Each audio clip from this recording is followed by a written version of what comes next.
I'm going to start. Clock's a little behind. Welcome, everybody, to another edition of Long's Thursday morning coffee break. My name's Ryan Nedbalski. I am a sales engineer in Colorado Springs. Joining us today is one of our newer manufacturers to Long's line card is Caitlin Sporleader with CASPR Technologies. Welcome, Caitlin. Thanks, Ryan. Really excited to hear what you got for us today. Awesome. Well, thank you, Ryan. I appreciate the intro. And thank you to Long for inviting me to present today.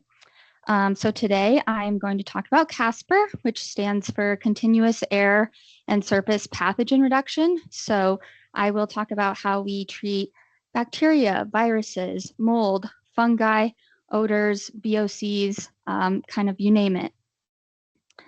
Anyways, I will focus in immediately on the image here on the right. This is a picture of our unit. So what we have going on here is a light source that is similar to a UV light. However, it is has a proprietary wavelength. So then that light source is encased in a four-sided honeycomb matrix cell. And that honeycomb matrix cell has a proprietary coating on it as well. So when that light source shines on that proprietary coating, it is going to act as a catalyst that turns oxygen and water molecules from the ambient air into gaseous hydrogen peroxide. So it's going to be creating between 0.01 and 0.04 parts per million of that gaseous hydrogen peroxide, which is well below the OSHA limit of 1 part per million. Hydrogen peroxide is nature's disinfectant, so this level is, really only slightly higher than what you would find in the natural environment outdoors. If you remember back to chemistry class, we know that a gas is going to fill the entirety of the container that it's in.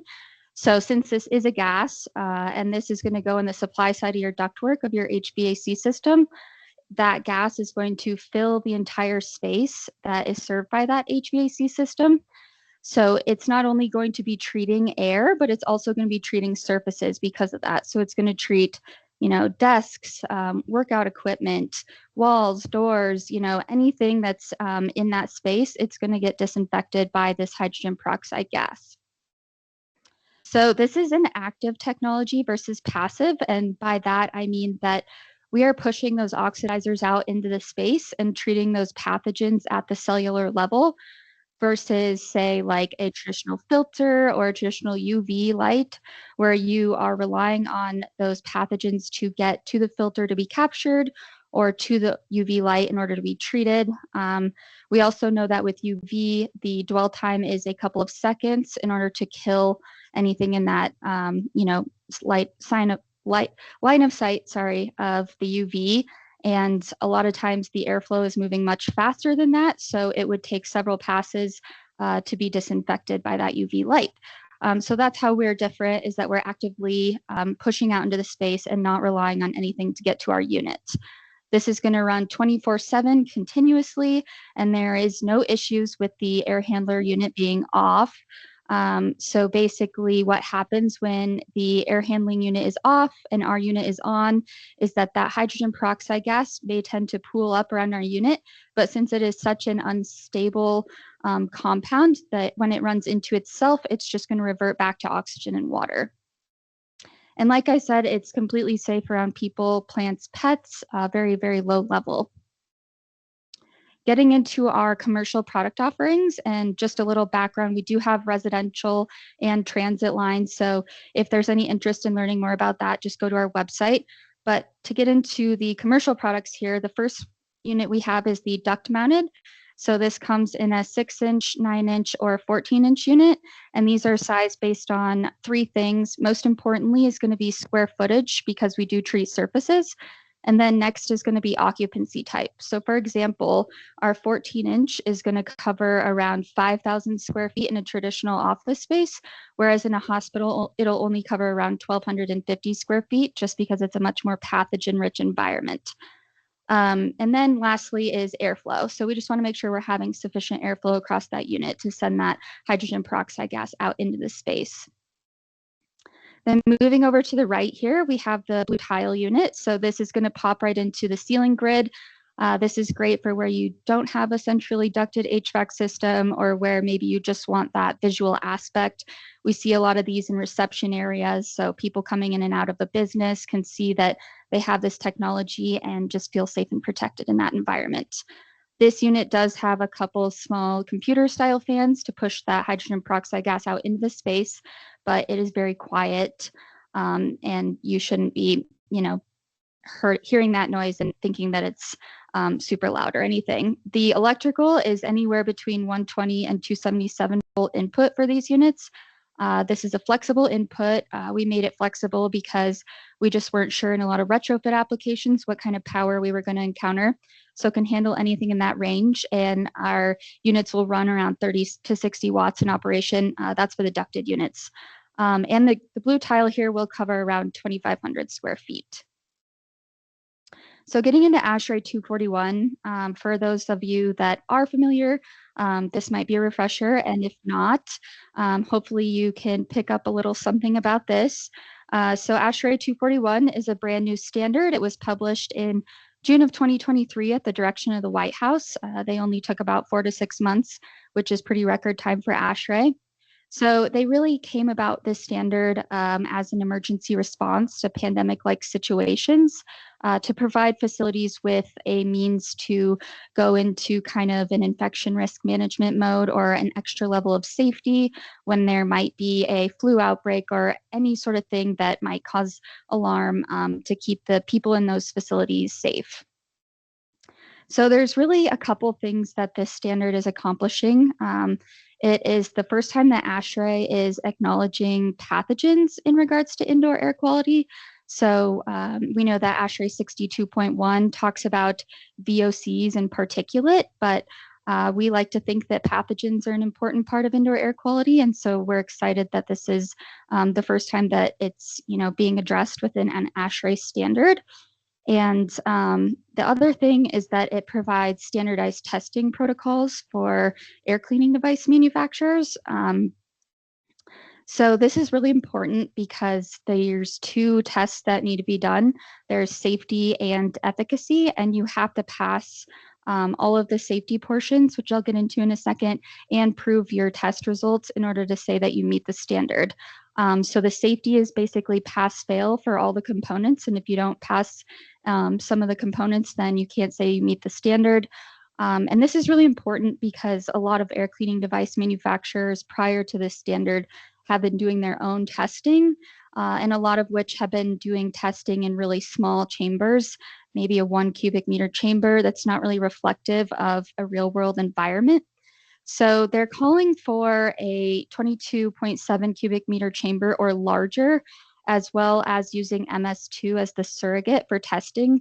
So MS2 is a non-enveloped virus, meaning that it's tougher to kill than enveloped viruses, bacteria, fungi, and I'll get into that in a little bit as well. But it is one thing to note is that it's tougher to kill than the most common things you're used to seeing, like COVID, flu, food-related bacteria like E. coli and Listeria.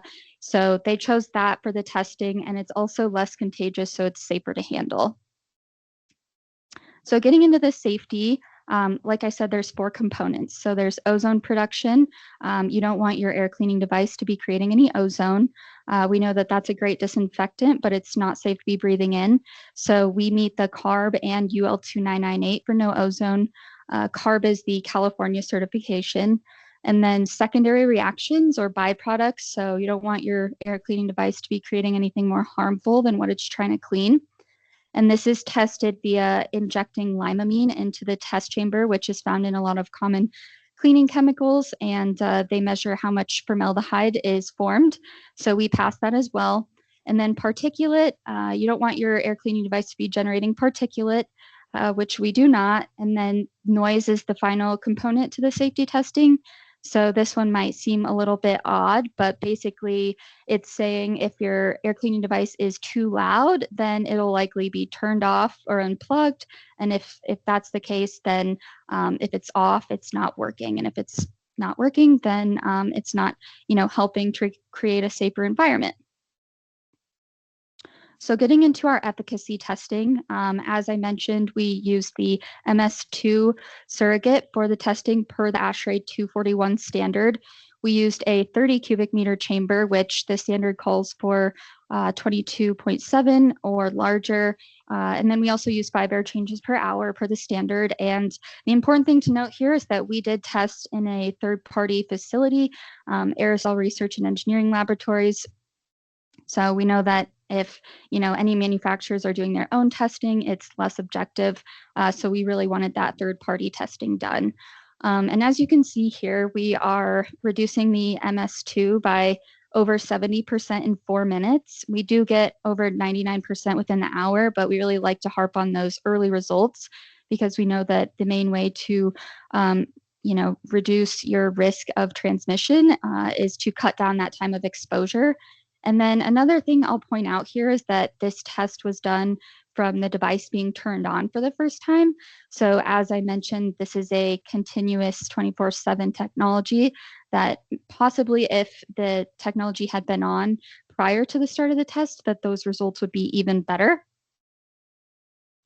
And then since we said that we treat surfaces, we went ahead and did a surface test as well. We used MRSA or medical resistant staph.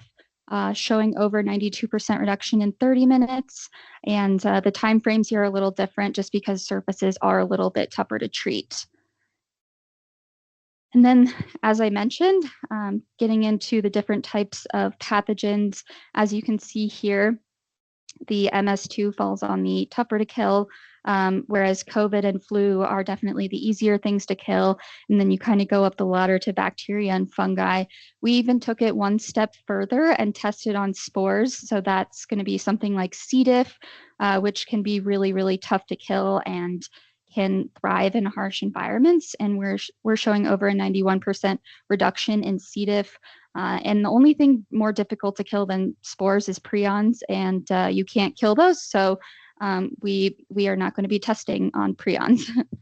And then for those of you that are familiar with the ASHRAE 62.1 IAQ procedure, we have a calculator for that as well.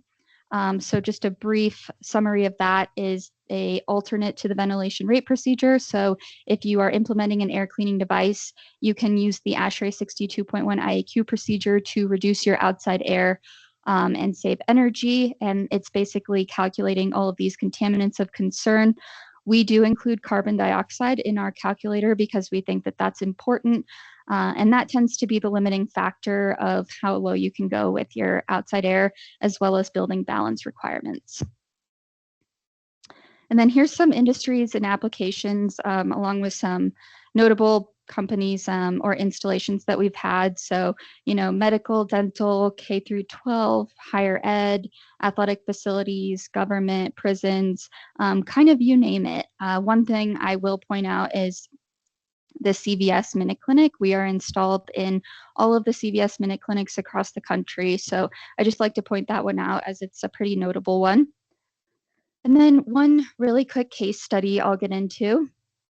This is a school district down in Meriwether, Georgia. So they initially installed all of our transit units in their school buses, and they liked the technology so much that they decided to implement it throughout their facilities. And they actually sent out a press release afterwards, and it showed their absenteeism numbers from 2022 prior to having CASPR, and then 2023 after installing CASPR. And they were able to reduce the number of students missing 11 or more days by 60%, and the number of students missing 5 to 10 days by 40%.